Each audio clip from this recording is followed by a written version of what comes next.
Well, I thought Trump was behaving in a deplorable manner. I thought a lot of his appeals to voters were deplorable. I thought his behavior, as we saw on the Access Hollywood tape, was deplorable. And there were a large number of people who didn't care. It did not matter to them.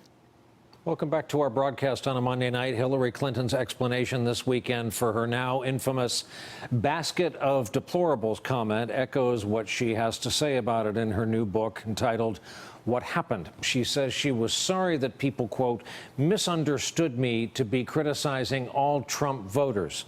The book, which takes a look back at Clinton's campaign, comes out tomorrow. And just breaking tonight, Clinton told USA Today's Susan Page she is, quote, convinced Trump associates colluded with Russia to help her opponent win.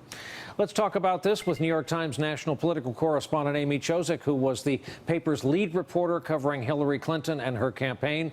Jonathan Allen has agreed to stick around as well. He happens to be co-author of the book Shattered Inside Hillary Clinton's Doomed Campaign. Amy, welcome. Thank you for coming on. I'll ask you the title of the book when people ask you your view. What happened? People say, well, my view should be what didn't happen. But, you know, I think Hillary Clinton has been very savvy, I think, since immediately after the election and sort of writing history, if you will. I heard her at a donor conference in December thanking her highest donors right after she lost, and she blamed her loss on Comey's intervention in the race and what she said was Putin's personal beef against me. And, of course, that led to the Russian hacking and the media's fixation with her email. So those were sort of the three causes of her defeat that she has been laying the groundwork for from the beginning, and I think this book expands on that in some 450 pages. In a wild media environment, though, it's her prerogative, as people sit down to write history, some of it instant and on a deadline like Jonathan, to affect history, how she's viewed. Absolutely, and she's savvy about that. And I also think it's incredibly satisfying for her supporters, many of them women, to sort of, I mean, people are still processing what happened. They thought she was going to win, you know, and I think to hear from her perspective, and there are some very intimate, I think, there was a low bar because her former memoir was not very revealing at all, but there are some really intimate moments in sort of Hillary's own conversational voice that I think will be very satisfying to her supporters. Jonathan, your piece in Politico, and full disclosure, you did not write the headline, but is superbly headlined, Clinton blames herself, comma, and many others. How often have you been tempted, hearing what you've heard about this book, perhaps you've read it already, to say, if this transparent candidate had run?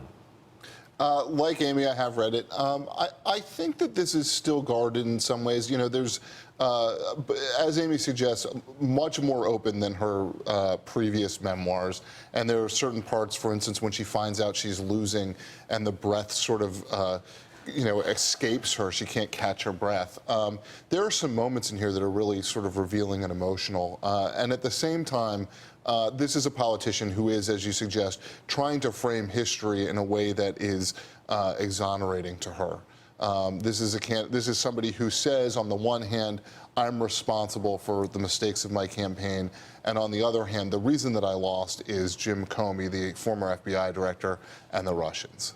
Amy, were you surprised by the speed of this book? It's one thing to write Shattered as daily deadline journalists in a hurry. It's another to hurry a memoir. Oh, I'm writing a book right now, and it's taking me a lot longer than Hillary Clinton. I don't have researchers and writers helping me, but absolutely, and that was something that kind of struck me in the book. It did feel sort of hurried. There were, kind of various voices throughout the book. It felt like, many people were helping her, which they were, and I think it's all very raw. Did she have time to really reflect on things? I mean, as John said, there are parts of the book that are very reflective. I was moved by her account of the day right after her concession speech, when she and Bill are in the car on the way back to Chappaqua, those moments like that. But do you have time to really reflect when you're rushing on a book so quickly?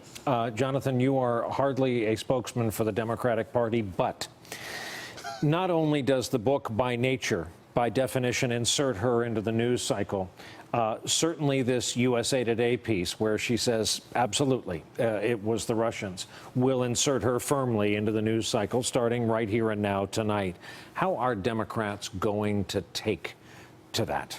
A lot of them have been very upset at the idea that she is reinserting herself into the news and making them talk about 2016 when they believe they should be talking about 2018, the midterm elections, in 2020, the next presidential election. All of that said, it's not like they've got some big message that she's breaking through right now, that she's destroying for them. They are at a loss right now for that message. I think a lot of them think this doesn't help, but it's a lot better for them probably than if she were to release this kind of a book a year from now or 6 months from now. Amy, isn't there a federal law against Hillary Clinton and Donald Trump both claiming James Comey as an enemy? It's just like the failing New York Times. They also both seem to dislike you got the New York Amazon, Times. Washington Post, too. So.